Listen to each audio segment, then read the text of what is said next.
Ms. Legalista here. Thank you for joining the video. Look, it is a wonderful thing to have so much information at our fingertips. I mean, literally, we can pick up our phone, do a Google search, find out information about different kinds of companies, different kinds of products, who we may want to work with, if we want to go traveling, a vehicle we may want to buy, do a search for a house. I mean, we just didn't have any of that when I was growing up. And to some extent, my husband and I talk about being jealous of the young people today who have the access to all of this information. And we're just like, think of all the things that we could have done and that we would have known about. And you guys just really don't understand how much more you can experience life and just the things that you can be exposed to. But there's a downside to that too. Now, one of the things that I want to talk about in this video is how the Federal Trade Commission is really coming down on influencers, especially when they're sharing information about a product, making it sound like it's a wonderful thing and not disclosing to their followers that, hey, this company actually paid me. Yeah, they actually, or maybe sent me the product. I received some sort of benefit from this. Yeah, you're supposed to disclose these material relationships. And if you don't, you can be fined over $50,000. Well, I want to talk about this one TikTok influencer. Now, I am not beating her up. I love that people are online sharing information. She just sort of dropped the ball on this one piece. So I'm just using her as an example to get a point across about what needs to be done and to share the letter that the Federal Trade Commission sent to her to remind her of how you have to disclose these relationships when you are promoting, I guess, items that people give you, something like that. Here's the letter that they sent to her. Federal Trade Commission came out back in November, and you can see her name. And like I said before, I don't want you guys to feel like I'm beating her up. I love that she is out here sharing information about nutrition. I took a nutrition class when I was an undergrad back way, way, way back in the day. And I tell you, it is probably a class that I think should be on the list of required courses. Like if you didn't take it in high school, if you didn't study nutrition at that level, you really should be taking it in college because it's one of those things that will stick with you for the rest of your life. There are plenty of courses I took that have absolutely no value to me right now. My nutrition class was not one of them. It is something that I use all the time. So shout out to Stephanie Grasso for sharing nutrition information with everyone. She's got quite a few followers, and I'm going to show you her TikTok page in just a second. So it says here, okay, the first paragraph there is just announcing who the agency is, the Federal Trade Commission. If you are not familiar with them, it says here the mission is to protect consumers by enforcing laws and rules that promote truth in advertising and fair business practices, and by educating consumers and businesses about their rights and responsibilities. So that's what they're doing with this letter to her. They're educating her about her responsibilities. We are writing to express concern that your marketing practices on Instagram and TikTok may be deceptive or unfair in violation of the FTC Act. Your posted dietary advice on Instagram and TikTok endorsing the safety of aspartame in a video posted on Instagram and on TikTok on July 10th, 2023, you disparaged World Health Organization guidelines regarding aspartame. Among other things, you asked rhetorically, why discourage people to use non-sugar sweeteners when it's considered safe? And said that the WHO recommendation regarding aspartame was, quote, clickbait based on low quality science. Okay, so that just I do find that to be a turnoff. It does kind of make me question what she's putting out there when I read that. On Instagram, the post is available as both an Instagram video and as a reel. It appears that you were paid by the American Beverage Association to make those posts. Let's take a look at her TikTok page just so you can get an idea of some of the information that she posts. You'll see here Steph Grasso, dietitian. You can follow her. Here's how many people she's following. She's got 2.2 million followers. And this is one of those reasons why you will have the FTC get concerned, because you're putting information out there. A lot of people are listening to you. A lot of people are listening to you. So the FTC wants to make sure you are properly disclosing your relationship when somebody's paying you to say something. Yeah, that sort of makes sense. But you can see here some of the kinds of information that she's posted. And oh yeah, well, we're just sliding down. And she's got quite a few posts here where she talks about day one, eating beans, fiber fueled lunch, life update. Yeah, frozen versus fresh. So she does talk a lot about nutrition. And like I said before, this is a good thing. The more we can all learn about nutrition, I think that's very good. But let's go back to this page that has the letter from the FTC. So I want to go down to this next part here, because here's the guideline. This is the problem. And as an attorney, I've had to share this with influencers about how they disclose these material connections or relationships.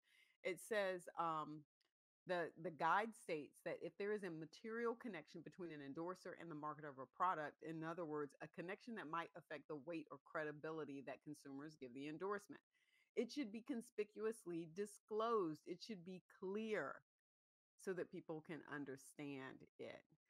Clear and conspicuous means that a disclosure is difficult to miss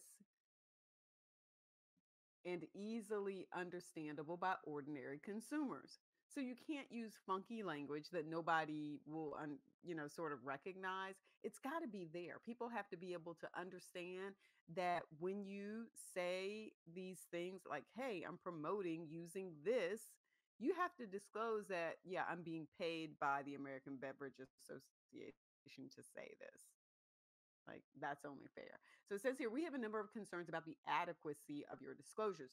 So let me make this one thing clear here, because I want to be clear about this, just like they're saying being clear. She made disclosures. Okay. She made disclosures. The problem that they have is how she made the disclosures. And so I'm not going to go back to that. I'm just going to talk about some of the things that they're looking for, some of the things that you should look for when these people start promoting different products to you, and you're trying to figure out, well, hey, is this like a legitimate promotion or is somebody paying you? Well, first of all, one of the things that the FTC says is that you should have an overlay over your video, letting people know paid sponsorship, paid ad, something like that, that people understand. And it can't be like spawn, like SPON. Nobody knows what that means. So you need to have very clear language. She had something in the actual description of the post, but it was too far down, because what they said was, hey, when people see that, they won't necessarily click on the about more and the see more and the scroll all the way down to line 7 or 8, where you may have the piece that says paid sponsorship or paid ad. No, their thing is it has to be up in the top so that people can conspicuously see what it is. And that's where she dropped the ball.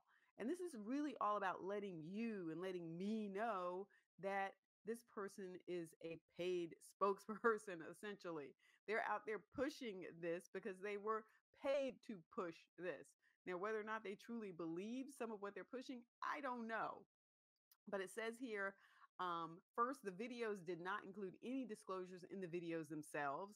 Like I said before, you're supposed to share this information. So one of the things she should have started off with is, hey, I'm Seth the dietitian, and this video is being sponsored or paid by the American Beverage Association. That's one of the things she could have said as an example. Okay. It says, viewers can easily watch a video without reading disclosures. That's the other thing. So even though she put it in the description, some people don't read that stuff. Okay. They're just listening to the video. And so if you didn't put it in the video and they didn't read it, they aren't going to know. And that's a concern that the FTC has. And so you and I, as consumers, we are entitled to know whether or not somebody's paid to try to sell something to us. Okay. So the other piece says, second, the text descriptions of your posts include the word ad in their sixth or seventh line, making them insufficiently conspicuous. Too far down, too far down. Third, you relied on the paid partnership tool. So that's another thing that people can do. They can just click on the platform. The platform has something that they can use. And the FTC is like, no, okay, you really have to put this information in there yourself. All right, so they enclosed their notice of penalty. So let me bring this back up so that you can see this now. It says, I'm enclosing the Federal Trade Commission's notice of penalty offenses concerning fair conduct around endorsements and testimonials. The notice of penalty offenses consists of commission determinations and prior litigated cases. And so I'm going to scroll down here so you can see this part where they actually tell her how much she can be fined. And it says here, could subject you and your company to civil penalties of up to $50,120 per violation. We strongly urge you to review your Instagram, TikTok, and other social media posts as to whether they contain sufficiently clear and conspicuous disclosures of any material connections. And then they have a guide. And I have sent this guide to many of my clients before to help them sort of understand what their obligations are. Again, this really and truly is about people like us, people like you and me, understanding that, a lot of people are using social media now. Like I said before, everybody's online. I'm following people on TikTok and Instagram. I like some of the things that they're sharing, but I should know, before I go buy it, whether somebody's just hawking that because they got paid to do so. And were they told to say those specific things? Where did they get the stats from, the information from? Did the party who paid them give them that information to say? These are things that we really have to know in order to be able to make an informed decision when it comes to whether or not we want to buy these products. So even though this video sounds like it's something really directed towards, hey, influencers, don't do this, here's what you need to do, it really is about letting us know what to look for. This is what you should be looking for. When you see somebody online trying to sell something, look to see if it says paid sponsorship or paid advertisement. Look at the description and then know at that point, hey, okay, so this isn't something they've been using, like I drink this drink all the time. And I may say, you know what, I actually really like this. And it could be that they call me up. This is an example. It could be that they call me up one day and say, hey, we see that you drink these sparkling ice drinks all the time. We'd love to do a sponsorship with you. And I would be like, great, because I do drink it all the time. So that really works. And I would still be required to put that same notice, that disclosure that the FTC says. So just because I already use it doesn't get me off the hook. I still have to share that somebody may be paying me to now hawk this, even though I've already been drinking it for years. So, yeah, but it makes more sense for me as someone who's already using it to say, hey, I love it because I drink it all the time. I've been drinking it for years. But that's how you build a relationship. But you would want to know, right? You would want to know if I just started drinking this last week because somebody paid me. Oh, yeah, this is awesome. This is great. But just so you know, they paid me to say this. You want to know that so that you can make an informed decision and know that somebody's being paid to say what they just told you. So this really is truly about how we can get information, use that to make decisions. But that only happens if people are disclosing like they're supposed to disclose under the law. There you go. I hope this provides you with some information what to be looking for when you are following influencers and then they're telling you, yeah, buy this, buy that. I use this, I use that. Now you know what to look for. So don't forget to give the video a thumbs up if you learned a few things in this video. And don't forget to subscribe. Mwah. Peace.